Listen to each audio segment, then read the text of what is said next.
Assalamualaikum warahmatullahi wabarakatuh.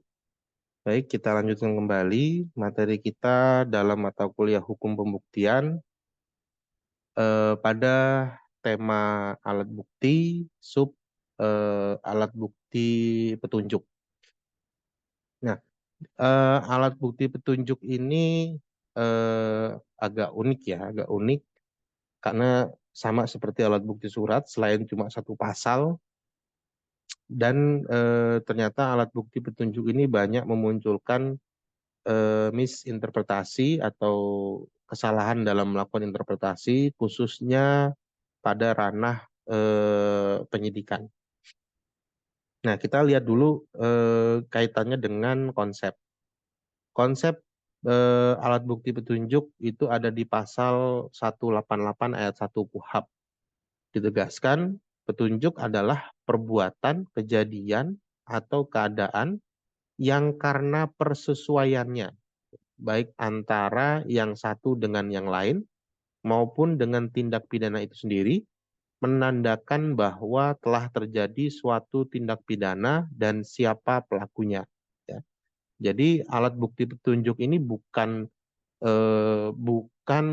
dalam bentuk fisik, ya belum tentu dalam bentuk fisik, tapi dia merupakan eh, apa namanya ini ya, justru merupakan suatu fenomena ini ya, suatu peristiwa, karena disebutnya perbuatan, kejadian atau keadaan. Jadi sifatnya peristiwa. Nah, peristiwa-peristiwa ini punya kesesuaian, ya, punya kesesuaian satu dengan lainnya, ya.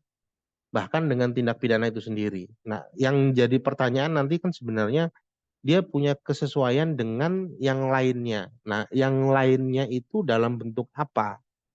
Yang lainnya inilah kemudian dijelaskan ya oleh KUHP berkaitan dengan komponen dari alat bukti petunjuk. Nah, yang lainnya itu ini dalam pasal 188 ayat 2-nya. Tadi kan ayat 1, ini ayat 2-nya.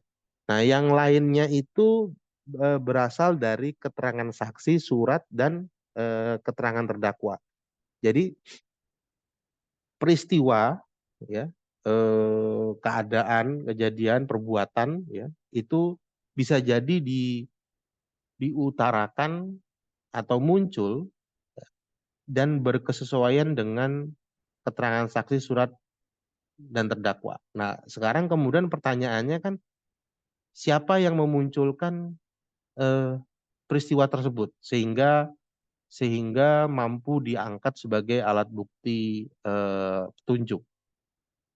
Nah, peristiwa, perbuatan atau keadaan tadi itu muncul secara berdiri sendiri baik di dalam keterangan saksi maupun dalam keterangan dalam surat maupun keterangan terdakwa.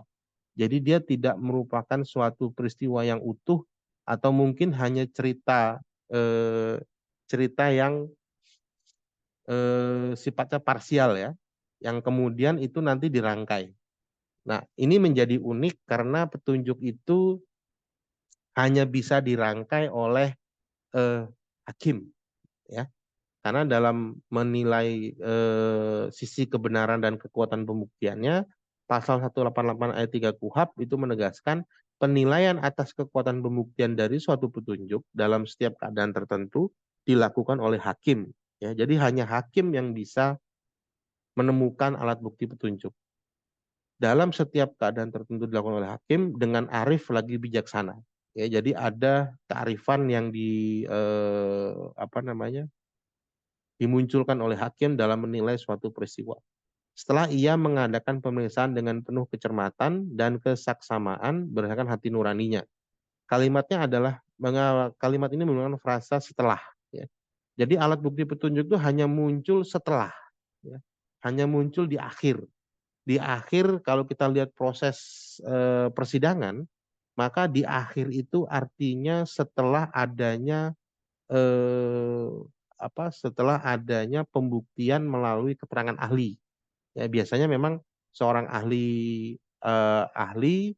dalam memberikan keterangan itu biasanya diminta pada sesi-sesi akhir dalam proses persidangan. Walaupun nanti yang terakhir banget adalah keterangan terdakwa.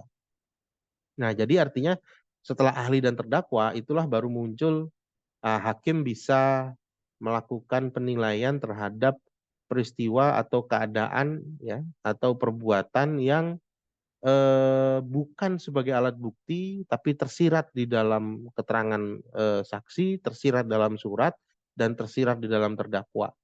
Sebenarnya ini sama dengan kemampuan membaca tanda atau simbol ya dalam ranah semiotik dikatakan seperti itu, kemampuan membaca tanda atau simbol sehingga memunculkan penafsiran atau penentuan secara konotasi ya. Jadi bukan denotasi lagi. Kalau denotasi itu artinya memang tersirat benar di dalam keterangan surat misalnya, tapi secara konotasi artinya eh, hakim melakukan penafsiran terhadap peristiwa-peristiwa keadaan-keadaan sifatnya parsial sehingga dia bisa menemukan alat bukti terakhir yaitu petunjuk yang menjadi pelengkap dari keseluruhan alat bukti yang dihadirkan.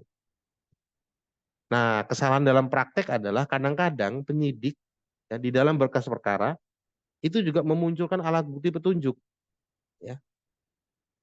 Di dalam berkas perkara itu sering alat bukti yang sudah dikumpulkan ya.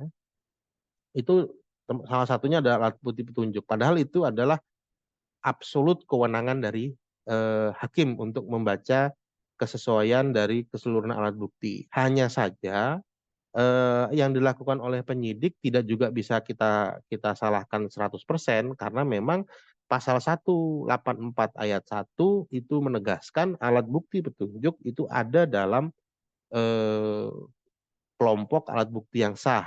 Ya. Sedangkan untuk menetapkan tersangka itu basisnya berdasarkan putusan Mahkamah Konstitusi nomor 21 tahun 2014, basisnya adalah dua alat bukti yang sah berdasarkan 184. Nah, akhirnya dalam praktek alat bukti petunjuk itu dianggap oleh penyidik menjadi bagian dari dua alat bukti yang dapat menetapkan seseorang sebagai tersangka karena dia bagian dari alat bukti yang sah dari 184 ayat 1. Nah, ini fenomena praktek yang berkembang walaupun tidak tepat tapi sering dilakukan.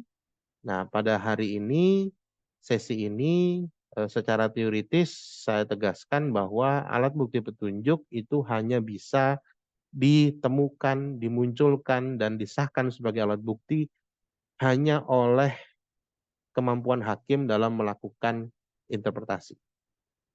Baik, cukup sekian sampai alat bukti petunjuk. Silahkan nanti diresum, ya, bukan diringkas. Cukup satu halaman, kemudian dikumpulkan. Kita nanti akan lanjut lagi dengan alat bukti yang terakhir, yaitu keterangan terdakwa. Terima kasih. Assalamualaikum warahmatullahi wabarakatuh.